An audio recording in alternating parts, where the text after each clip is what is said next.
तेरी सेवा मुक्त भुगत जुगत तेरी सेवा, तेरी सेवा, तेरी सेवा, तेरी सेवा मुक्त भुगत जुगत तेरी सेवा।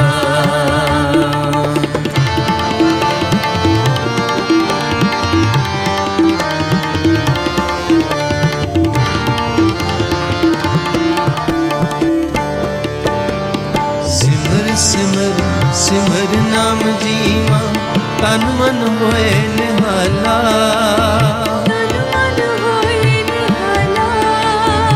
चरण कमल तेरे तोए तोए पीवा,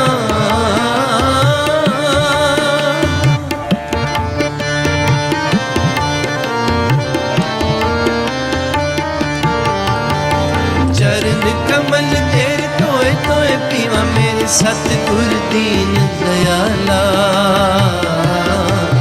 तेरी सेवा, तेरी सेवा, तेरी सेवा मुक्त भुगत जुगत तेरी सेवा, तेरी सेवा, तेरी सेवा, तेरी सेवा मुक्त भुगत जुगत तेरी सेवा।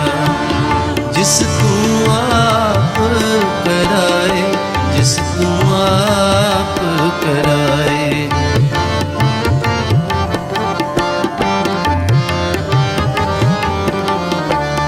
जिस तू आप कराए, जिस तू आप कराए, तेरी सेवा, तेरी सेवा, तेरी सेवा मुक्त भुगत जुगत तेरी सेवा।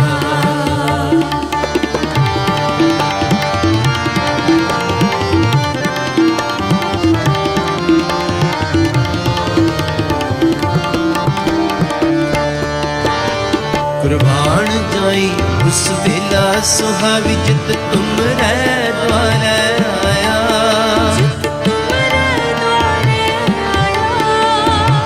नानक को प्रभ पे कृपाला,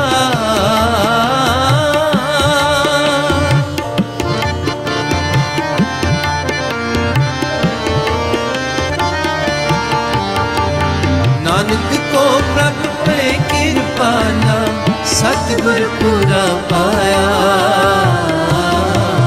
तेरी सेवा, तेरी सेवा, तेरी सेवा मुक्त भुगत जुगत तेरी सेवा, तेरी सेवा, तेरी सेवा, तेरी सेवा मुक्त भुगत जुगत तेरी सेवा, मुक्त भुगत जुगत तेरी सेवा, मुक्त भुगत जुगत तेरी सेवा।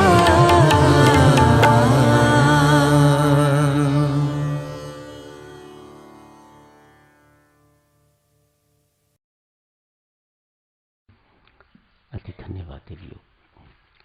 पूज्यपाद स्वामी जी महाराज ने आज उपदेश मंजरी के अंतर्गत दो प्रसंग लिए हैं, सेवक एवं सूरमा।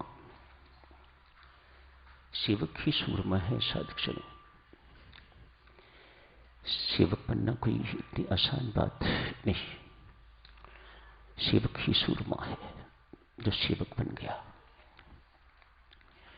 हमारी मुख्य पहचान तो साधकजनों यही है, हम परमात्मा के सेवक हैं, अपने गुरुजनों के सेवक हैं। ये पहचान कभी ना भूलिएगा।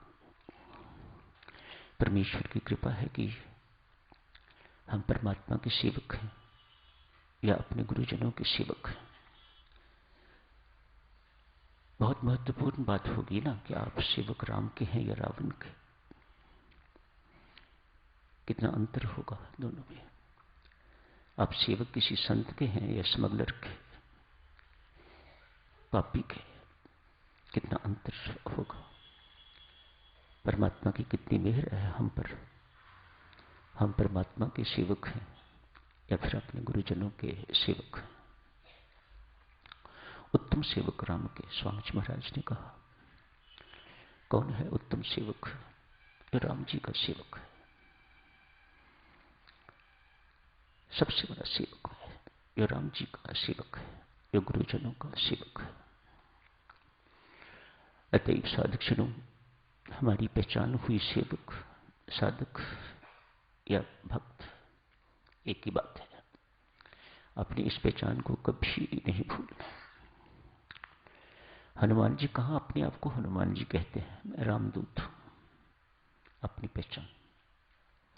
सो हमारी पहचान सेवक, भक्त या साधक। नाम से क्या पहचान होती है? तो शरीर का नाम है, असली नाम तो ये पहचान है। याद रखिएगा, कठिन कर्म है सेवक होना, बहुत कठिन काम है सेवक। हम सब श्रम शरण जिस जिसको भी अवसर मिलता है सेवा का, सेवा करते हैं। घर में करें ना करें, लेकिन यहां तो करते हैं। यहां करने वाले ये जरूरी नहीं कि घर में भी सेवा करते हो, लेकिन यहां करते हैं, अच्छी बात है, शुरुआत तो है। यहां की सेवकाई का अर्थ ये है कि वे व्यक्ति सिर्फ यही का सेवक नहीं रहता, सबका सेवक हो जाता है। ये स्वभाव है। यदि व्यक्ति सिर्फ यहीं का सेवक रहता है तो दिखावा, और यदि सबका सेवक हो जाता है तो वह स्वभाव है। करुणा जैसा गुण, दया जैसा गुण, सेवा जैसा गुण तो किसी विशेष व्यक्तियों के लिए नहीं होता, तो स्वभाव हो जाता है। जो सेवक होगा वो फिर सबका ही सेवक होगा। जो सेवा करे वह सेवक, जिसकी सेवा की जाती है वह स्वामी। यही बात है ना। तो हमारे स्वामी परमात्मा, क्या ये हमारे स्वामी, इनकी हम सब नौकरी करते हैं। नौकर बहुत अच्छा शब्द है साधकजनों। ये सेवक में तो फिर कहीं अभिमान की बात आ जाती है, कोई बड़प्पन की बात आ जाती है। ये नौकर बड़ा अच्छा शब्द है। अपनी पहचान नौकर। अब नौकर किसके? बड़ी सरकार के। सो ये पहचान सदा याद रखने योग्य। हम हैं नौकर, लेकिन बड़ी सरकार के, या बड़ी सरकार के जो संबंधी हैं उनके, बड़ी सरकार के जितने भी संबंधी हैं उन सबके हम नौकर। ऐसा सेवक साधकजनों, ऐसा नौकर भगवत रूप बन जाएगा। परमात्मा उसे अपना रूप दे देगा, परमात्मा उसे अपने गुण दे देगा। तो हम नौकर किसके हुए? परमात्मा के एवं परमात्मा के संबंधियों के। जैसे विवाह होते ही कोई सास बन जाती है, कोई ससुर, कोई ननद, कोई देवर, कोई जेठानी। उससे पहले नहीं थे। कब बने? जब वह देवी पति की हो जाती है। तो जब हम परमेश्वर के हो जाते हैं तो हमारे सारे के सारे संबंध परमेश्वर के नाते, और हमारा कोई संबंध नहीं। क्योंकि हम परमात्मा के हो चुके हुए हैं, हम परमात्मा के नौकर हैं, अतएव हमारा संबंध परमात्मा के नाते सबसे। आप इन्हें परमात्मा का साकार रूप समझो तो प्रेम करो, सेवा करो। इन्हें परमात्मा समझो, सेवा करो। सास ससुर समझोगे तो गलतियां होंगी, वास्तविकता समझोगे तो फिर गलतियों की कोई गुंजाइश नहीं। सत्य समझोगे तो गलतियों की गुंजाइश नहीं। बहू के साथ व्यवहार की में गलतियां हो सकती हैं, लेकिन परमात्मा के रूप देवी देख के गलती होने की संभावना नहीं। हम सब सेवक बैठे हुए हैं, नौकर बैठे हुए हैं। दो शब्द आए, सेवक एवं स्वामी। टटोलना चाहिए देवियों सज्जनों अपने भीतर। हमारे अंदर सेवक भावना ज्यादा है या स्वामी भावना ज्यादा है? एक में दो भी हो सकती हैं, प्राय होती हैं, प्राय यही होती हैं। सेवक भावना तो घटती घटती घट जाती है, स्वामी भावना बढ़ती बढ़ती बढ़ जाती है। जब हम चाहते हैं, एक सफाई करने वाला व्यक्ति ये चाहता है कि मेरी चले, जो मैं कहूं वही हो, सब कुछ उसके अनुसार हो। ये भावना विकृत होती होती ऐसी भी हो जाती है कि सब कुछ मैं ही करूं और किसी को मौका ना मिले। तो सोचो अंदर क्या काम कर रहा है। सेवकाई काम कर रही है या स्वामित्व काम कर रहा है? ये सेवकाई नहीं रहती। तनिक सोच के देखो, कोई एक व्यक्ति हो ऐसा, किसी एक को तो करना ही पड़ता है, कोई एक हो जहां दो हो जाएं, क्या हालत होती होगी? और जहां अनेक ऐसे हो जाएं, नहीं तो क्या हालत होती होगी? परमात्मा ऐसी दुर्दशा से बचाए, ऐसी सेवकाई से बचाए। प्रैक्टिकल बातें हैं ना जो आपकी सेवा में अर्ज की जा रही है। आदमी इन्हीं से सुरक्षित रहे तो फिर स्वामी जी की बातें समझ में आएंगी। स्वामी जी महाराज तो बहुत ऊंची ऊंची बातें लिखते हैं, बड़ी ऊंची ऊंची बातें लिखी हैं उन्होंने, पर हम अभी छोटी बातों से ही नहीं निकले, उन्हीं में फंसे हुए हैं, उलझे हुए हैं, उसी से निकल नहीं पाते। संभव क्या कठिन बातें हैं। मेरा हुक्म चले, मुझे किसी को पूछने की जरूरत न पड़े, लोगों का फर्ज बनता है कि मुझे बताएं। काहे का सेवक रह गया? मैं तो सेवक नहीं। जिसके अंदर ये भावना आ जाए, ही और she suppose to tell me, कहां सेवकाई ये रह गई? सेवकाई नहीं है। इसीलिए स्वामी जी महाराज ने कहा है, सेवक बनना बहुत कठिन काम है, बड़ी कठिन चीज है ये सेवकाई। कुछ भी कहो, पहचान तो हमारी यही है, हमें बनना तो यही है। कितनी मौज है देवियों, बड़ी सरकार की नौकरी में। आज एक युवक चर्चा शुरू कर लेते हैं। कल राम नाम के बहुत बड़े जापक गुरु का प्रकाश दिवस है। बधाई के साथ ही जो बाकी चीज रह जाएगी चर्चा कल कर लेंगे। आज शुरू करते हैं। एक युवक सडौल शरीर है, सुशील है, सभ्य है, शिक्षित है, अनेक सारे गुणों का मालिक है, गरीब घर से है, माता पिता है, पुत्र है। एक जिद पकड़ी है, नौकरी करूंगा तो सबसे बड़े की करूंगा। कैसी विचित्र जिद है। माता पिता समझाते हैं, पुत्र हमारे राज्य में इस वक्त सबसे बड़ा राजा है, हमारी उनके पास कोई जान पहचान नहीं। हम प्रजा है और प्रजा में भी बहुत हल्की जाति के, हमारी अप्रोच नहीं वह। हम राजा के दरबार में जा नहीं सकते, कोई ऐसा भी नहीं जो हमें पहुंचा दे। जिद छोड़, नौकरी कर, घर पर बेकार रहना अच्छा नहीं।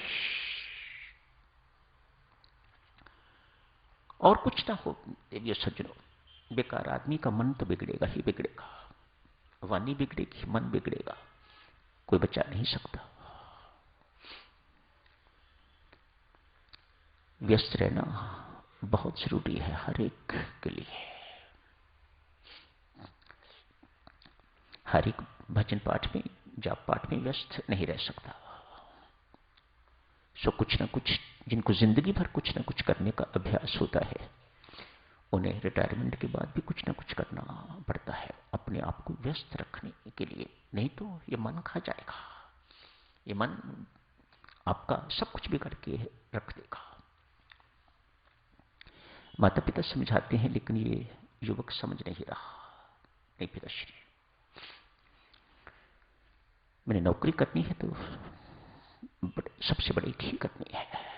आज हिम्मत करके माता पिता इसे ले गए राज दरबार में। जाके जो भी सिस्टम था दंडवत प्रणाम करना है राजा को, जैसा किया। कहा महाराज एक बड़ी विचित्र सी फरियाद लेके आया हूं, गरीब आदमी हूं, आपकी प्रजा हूं, मेरा पुत्र है, आप देखिए सामने खड़ा है आपके। इसकी एक ही जिद है कि मैं नौकरी करूंगा तो सबसे बड़े तो हमारे लिए आप ही हैं। राजा युवक की मांग को सुन के तो भीतर से हर्षित हुए। लड़का पसंद आ गया, युवक नौकरी के लिए पसंद आ गया। अच्छा शरीर है, ये मेरे काम आएगा। अतएव उसे अपनी निजी सेवा के लिए नियुक्त कर दिया।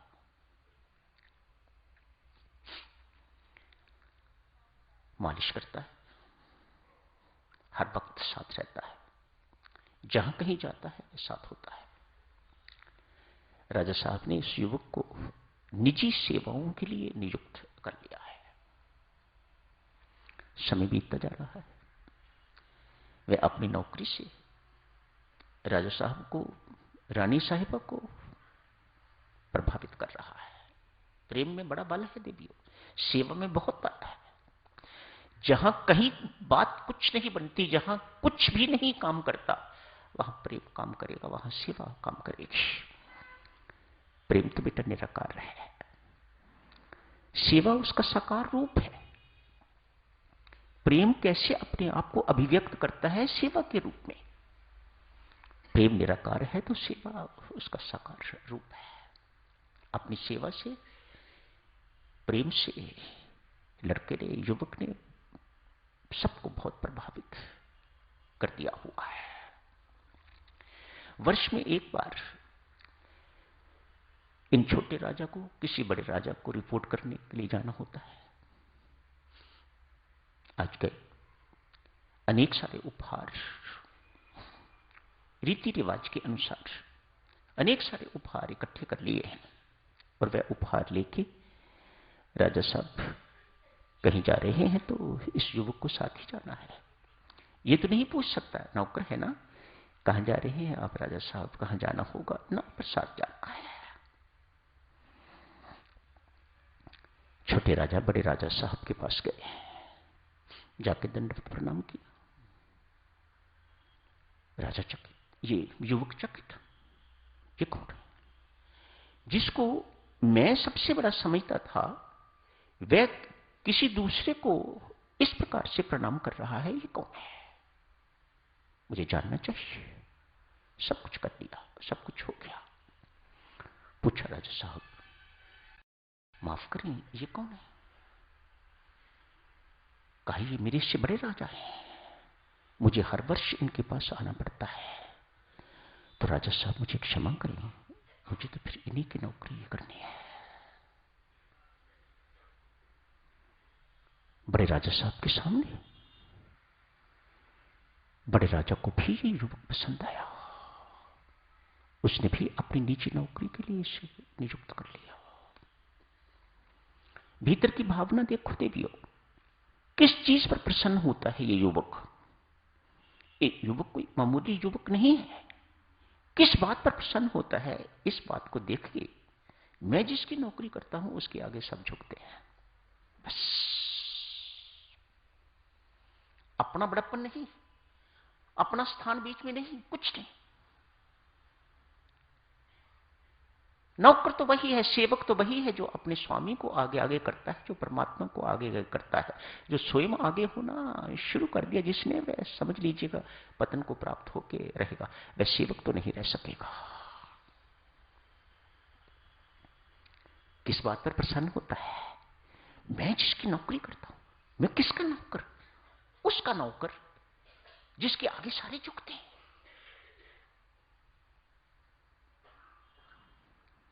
1 वर्ष, 2 वर्ष इसी प्रकार से और व्यतीत हो गए बड़े राजा साहब के पास। आज बड़े राजा भी राजाओं के राजा के पास यात्रा के लिए निकले हैं। वृंदावन बांके बिहारी जी के मंदिर में शहंशाह के शहंशाह के पास। युवक साथ है, समय हो गया है साधकजनों, कल शेष चर्चा कर लेंगे। आज यही समाप्त करने की इजाजत है। सबसे बड़े की नौकरी, छोटी मोटी की नौकरी नहीं, बड़ी सरकार की नौकरी। क्या करनी स्कूल की नौकरी, कहने को स्कूल की नौकरी है, लेकिन हम नौकर बड़ी सरकार के हैं। कहीं भी नौकरी करो, घर की नौकरी करो, कहीं भी नौकरी करो, कैसी भी नौकरी करो, पर भीतर भाव इस प्रकार का होना चाहिए, हम नौकर उस शहंशाहों के शहंशाह के, उस बड़ी सरकार के। हम छोटी मोटी सरकार की नौकरी ही नहीं करते हैं। धन्यवाद।